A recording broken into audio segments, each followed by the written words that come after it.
Hey guys, Harrison101 back at it once again with a brand new video for you. This is going to be a little bit different from my normal videos and normal commentaries that I decided to do for two reasons. Number one, you guys really seem to like when I went personal into a little bit of my life. Last time I did a couple of online races on Formula 1 and I decided to commentate over them. I was talking about how I became a video maker despite certain limitations. You guys seem to really enjoy that, and you seem to really appreciate that, and trust me, I really appreciated the very kind words a lot of people said on that video, and I believe myself, it touched my heart, it really did, and I mean that very much, and thank you for that. And if it means you get to like, if it means that you watch and you enjoy what I do by talking about my life, then fine, I don't mind doing that. I'm a very open person, so that's not an issue for me.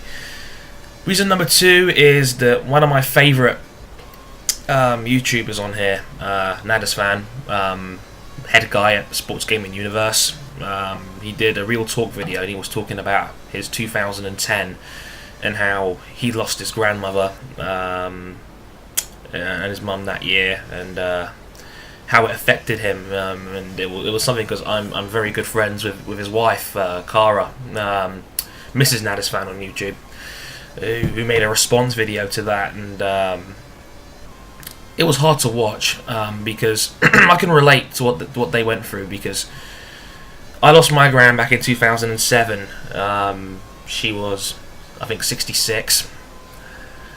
She was a heavy diabetic.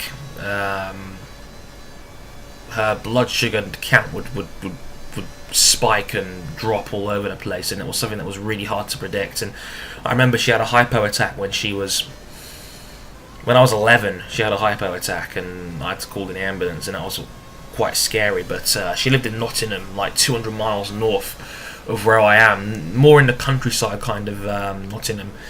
Lived by herself 11 months of the year. We go up and see her maybe twice a year.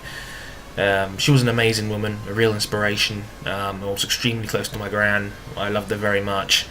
Like I said, she died just under 5 years ago now. It's going to be her 5th anniversary in April. And yeah, I was almost 15 when she passed. She died of a heart attack. The horrible thing was that since she lives by herself, no one even knew for 2 days, until the neighbours had to break the door down to see that Gran had laid out there, obviously dead, due to a heart attack, and there was no medical treatment at all, and she didn't have any, so there was nothing they could do. She had already long since passed on, and yeah. But that wasn't even what I really wanted to talk about. What I really wanted to talk about was my year, which was considered crazy. Now, a lot of close friends of mine already know about this, and already know about my sister, so if you do, you may want to skip this one, because it's something you probably have already heard. But 99% of my viewers won't know this. So, and since MrsNadasfan and Cara wanted me to talk about this on a video, I will. Maybe you'll appreciate it. I don't know. I don't know how it's going to go down, but it's a challenge I thought I'd take. 2011 was a horrible year for me, for the most part. A lot of people don't know. I mean, I started making videos in September 2011 when things had calmed down a bit, but the start of my year was crazy. January the 12th, 2011, my sister, who was 2 at the time, started being sick, like vomiting wise, and you think, oh, okay, it's not a big deal, she's young, she's a baby, maybe something went down the wrong way, and she vomited again a couple more times a day, and she couldn't keep anything down. So we were thinking, okay, it might be a 24-hour stomach bug or something like that. So about midnight the night, we took her into hospital, Ealing Hospital, just down the road from where I live, about 10 minutes away.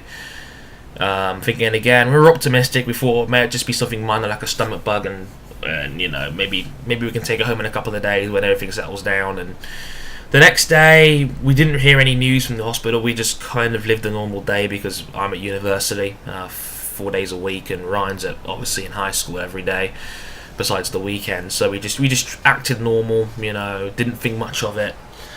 It gets late that night, and we start to think something's not right here. We don't know what's going on, and we have no information. And Mum and Dad, we can't reach them on their phones, so we don't know what's going on.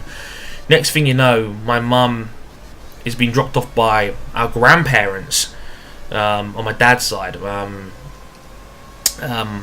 past grandparents on my mum's side, but they dropped her off, and we were like, wait, that doesn't seem right. And then my mum comes out of the car, and she's pretty much broken down and in tears, and we have no idea why. And all of a sudden, alarm bells are ringing in our heads, and we're thinking the worst. We're thinking, what the hell's happened? And through the tears and through the pain, my mum says that Kendra is very ill. Life's potentially at risk. She's been diagnosed with leukemia, and for those who don't know, leukemia is cancer of the blood. Her white blood cell count was through the roof, for obvious reasons, and we needed to get that down. And that happened that day was they were transferring her to Great Ormond Street Hospital, which is a world-famous hospital for dealing with children with life-threatening illnesses.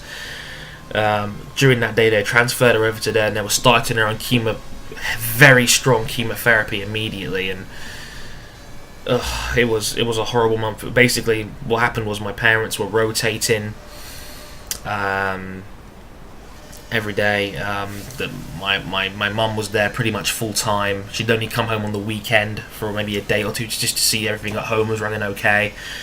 And my dad was checking on us every night, but for the most part they were at the hospital watching Kendra. And I was a busy guy. I was going through my university exams as well, and I couldn't study right. I just couldn't study right with Kendra the way she was, and my brother emotionally distraught. I had to pretty much run the house. I had to go into my own savings and allot my own money to keep food in the house and to keep the vital things like toilet paper and like, you know, bin liners and things like that, just to keep the house running, and then obviously medicine and things like that. And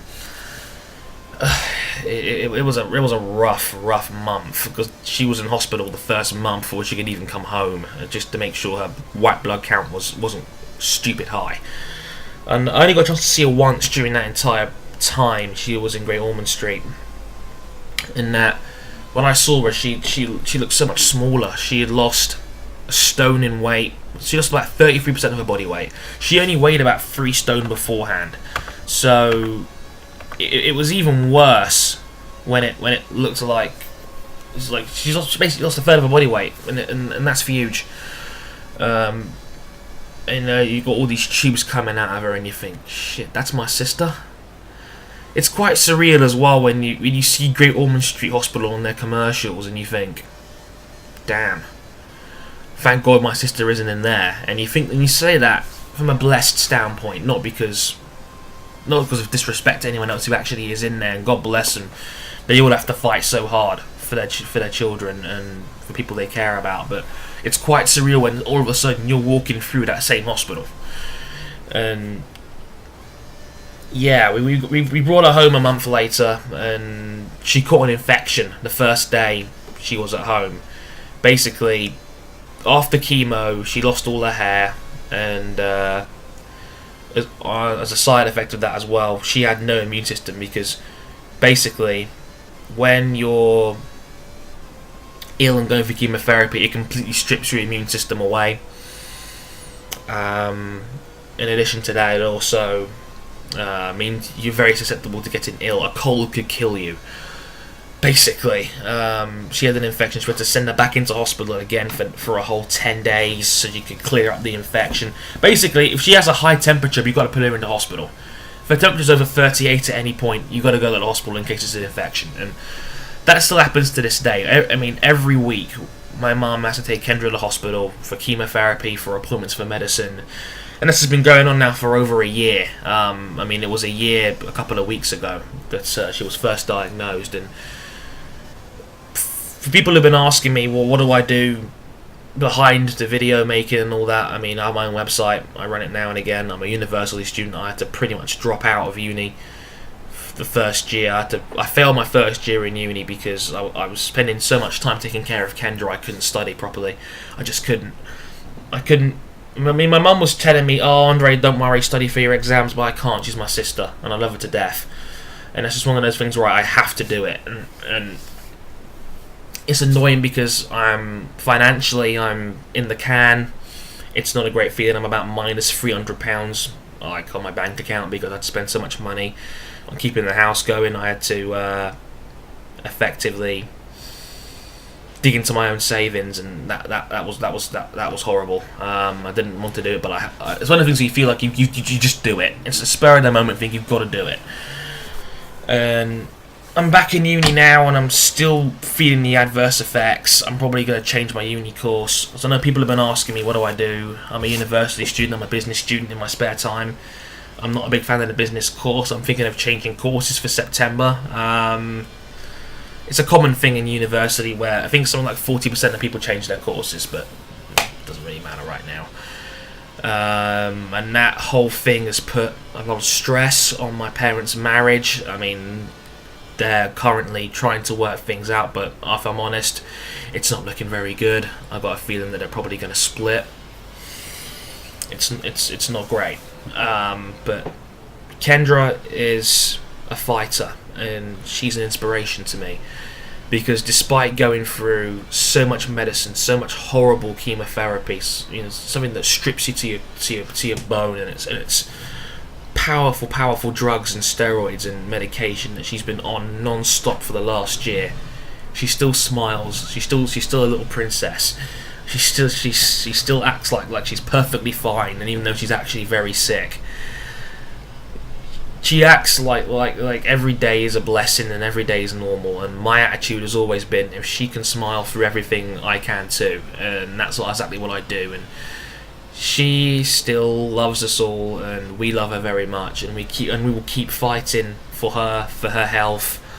I mean, the heavier chemo actually ends in a couple of weeks' time if touch wood and everything works out well. She'll be onto maintenance in a couple of weeks' time, and who knows, she might clear up and recover soon. And it's a long fight. Fighting leukemia is a 2-year fight. And it's a fight that never really goes away, because you have to take blood tests every year, even if you're medically diagnosed as clear. But it's 2 years of heavy chemo, and it's not easy, especially when you're only 3. But this country has been amazing when it comes to research for leukemia and for cures of cancer, to the point where if you're under the age of 3 when you're first diagnosed, you've now got an 80% chance of recovering from leukemia, and that's amazing. And I'd take those odds any day of the week. I mean, if it was 1%, we'd take those odds on, because you love your child and you love your sister very much, and you do those kind of things for your kids. But yeah, I haven't really spoken about this very much. I've only recently started talking about blogs, and I've kept people posting this because a lot of people have cared. When I first talked about this, a lot of people sent me well wishes and support, and believe me when I say it goes a long way to keep me and my family going, and it means an awful lot. So I've said it before, and I'll say it 1,000 times. Thank you all so much for all the kind words, for the support. You've been truly amazing, and I'm blessed to have you all support me in the way you have. It's been absolutely amazing, and I'm truly thankful for it. So, Cara, that's your vid.